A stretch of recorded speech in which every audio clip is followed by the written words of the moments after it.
Plogut en molts llocs on avui s'ha viscut i s'ha pogut gaudir de Sant Jordi. Precisament la pluja també ha enxampat avui el Joel Retxe quan ens estava preparant aquest reportatge per veure com s'estava vivint el Sant Jordi a Cambrils.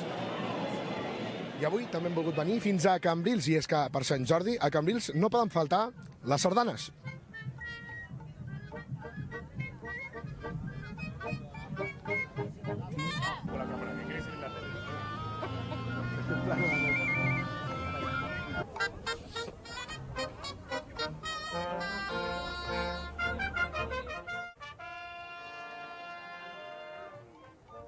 I com veieu, l'activitat de Sant Jordi aquí a Cambrils es concentra al passeig marítim amb paradetes de llibreries i també de floristeries que aprofiten el dia també després de 2 anys per recuperar els carrers, per recuperar la via pública. Som en una d'aquestes floristeries i amb nosaltres tenim a la Mar Roca, ella és la seva propietària. Mar, bona diada de Sant Jordi. Moltíssimes gràcies i bona diada a les comarques de Tarragona i principalment a Cambrils.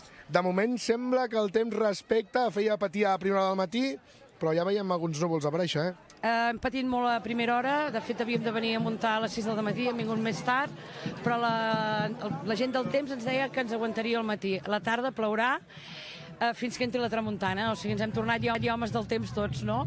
La veritat és que la gent s'ha tirat al carrer, hi ha ganes de Sant Jordi, es nota que hi ha hagut una pandèmia perquè la gent té moltíssimes ganes de disfrutar aquest Sant Jordi.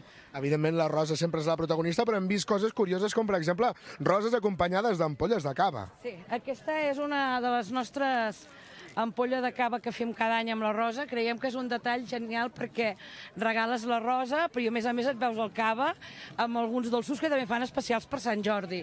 També m'agrada molt, que és la novetat d'enguany, que són aquests quadrets que hem fet de Sant Jordi, amb les 4 barres, que els hem fet amb la Rosa, o bé si els vols tenir a casa sense la Rosa, ja els donem per poder aguantar. I bueno, nosaltres, com que ens dediquem tot l'any a l'artesania, el que intentem és que el dia de Sant Jordi sigui també la festa de l'artesania. Per tant, tots els pics, tota la decoració que porten les roses estan fetes a mà. És el que ens diferencia d'altres jardineries o d'altres floristeries.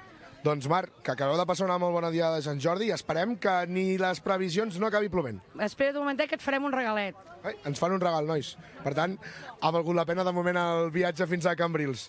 Mira. Una xutxa de gominola, una per tu i una pel càmera. Doncs mira, Joel, també va per tu, Marc, per vosaltres. Vinga.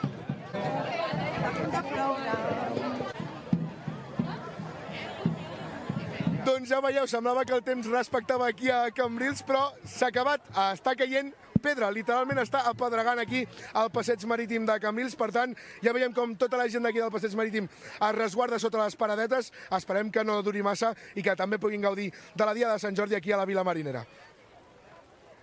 Gràcies, Joel Retxe, des de Cambrils. M'has portat la pluja, però no m'has portat aquesta rosa de golosines. M'ha semblat que era un regal de rosa de golosines, que aquesta sí que no l'he vist, Segur que l'has acabat berenant i la mar de bé que has fet. Gràcies al Joel Retxe des de Cambrils. Més persones que han sortit al carrer aquests dies per parlar de llibres, per parlar de roses, és el Gerard Coca. El Gerard Coca no se'n perd ni una i aquesta setmana també ha volgut sortir al carrer per saber què és el que la gent té intenció de comprar. Pel que fa